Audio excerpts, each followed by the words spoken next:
Assalamualaikum warahmatullahi wabarakatuh. Perkenalkan, nama saya Nurhuda Zainal Mutakin. Saya adalah mahasiswa Universitas Siber Asia, Prodi Manajemen PJJ S1 untuk mata kuliah pengantar bisnis kelas MJ215.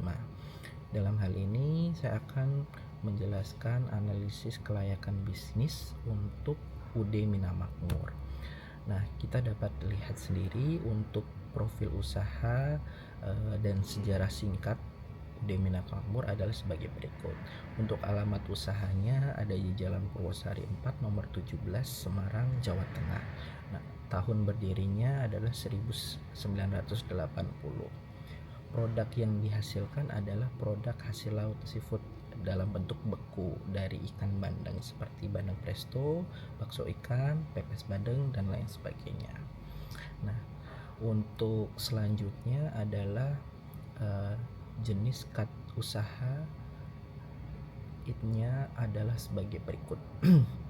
Yang pertama adalah terkait produk dan penjualan barang.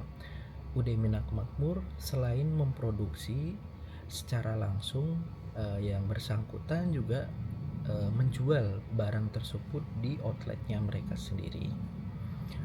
Untuk skala usaha sendiri, dia terkategori sebagai UMKM atau usaha mikro kecil menengah.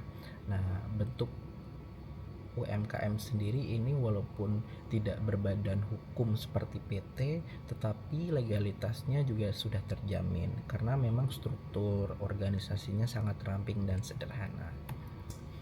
Nah, yang ketiga adalah target pelanggan atau segmentasi pasar. Nah, untuk target pelanggannya sendiri itu ada dua, yaitu adalah segmen pelanggan langsung B2C dan segmen pelanggan bisnis atau B2B. Nah, untuk keduanya itu bedanya adalah kalau B2C itu dia jualnya langsung dari outletnya sendiri ke pelanggan. Tetapi kalau misalnya segmen pelanggan bisnis, dia adalah sistemnya menitipkan atau istilahnya reseller, atau biasanya dia memasok ke toko-toko oleh-oleh seperti itu. Nah, selanjutnya terkait strategi promosinya. Nah, di UD Mina Makmur dia menargetkannya kan ada dua, ada B2C dan B2B. Nah, dia ada tiga untuk strategi promosinya. Yang pertama adalah mulut ke mulut. Jadi pelanggan-pelanggan lama yang diharapkan dia menjadi ambasador untuk UD Mina Makmurnya sendiri. Jadi secara otomatis karena dia udah tahu kualitas produk dan istilahnya rasa dari produknya sendiri dari UD Mina Makmur, diharapkan si pelanggan lama tersebut dapat merekomendasikan ke sanak saudara, rekan kolega, ataupun orang lain seperti itu. Yang kedua adalah terkait pemasaran digital. Nah, tidak dapat dipungkiri juga ya, sekarang udah zamannya serba digital. UD Mina Makmur juga menerapkan pemasaran digital. Jadi dia juga sebagai jual online juga melalui Grab, Gojek, Shopee, Tokopedia, dan lain sebagainya. Termasuk kalau misalnya mau menghubungi secara langsung lewat WA bisnis juga itu bisa. Yang ketiga adalah kemitraan lokal atau partnership.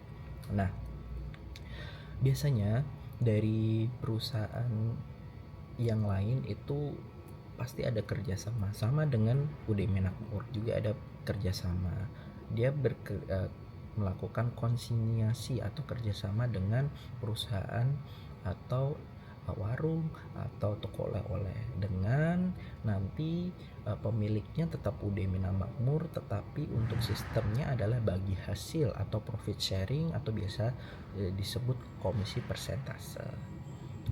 Selanjutnya terkait tantangan utama. Nah, tantangan utamanya untuk UD Mina Makmur itu ada tiga. Ada fluktuasi bahan baku, manajemen kualitas produk, dan persaingan pasar. Untuk fluktuasi bahan baku itu paling banyak adalah terkait kerentanan faktor alam yang tidak bisa dikontrol manusia. Contohnya musim kemarau yang panjang itu juga bakal bikin kadar garam di dalam tambak itu tinggi dan akhirnya ikan-ikan jadi stres dan ada kematian massal untuk ikan-ikan tersebut. Nah, sama halnya dengan musim hujan yang curahnya tinggi, itu juga bisa menyebabkan banjir bandang yang membuat ikan-ikan itu jadi hanyut atau keluar dari tambak. Yang ketiga adalah perubahan suhu mendadak di musim pancaroba juga bisa memicu perkembangan bakteri atau virus berbahaya pada ekosistem tambak yang mengakibatkan kematian massal juga. Jadi fluktuatifnya adalah di situ. Nah, untuk menghadapinya dari UD Mina Makmur itu dia sudah melakukan perencanaan produksi yang matang terkait penyerapan bahan baku dalam jumlah besar. Jadi mereka beli saat musim panen lagi tinggi atau istilahnya pas harganya lagi murah, dengan cara mereka pasti menghubungi ke pihak pemilik tambak, atau kalau misalnya memang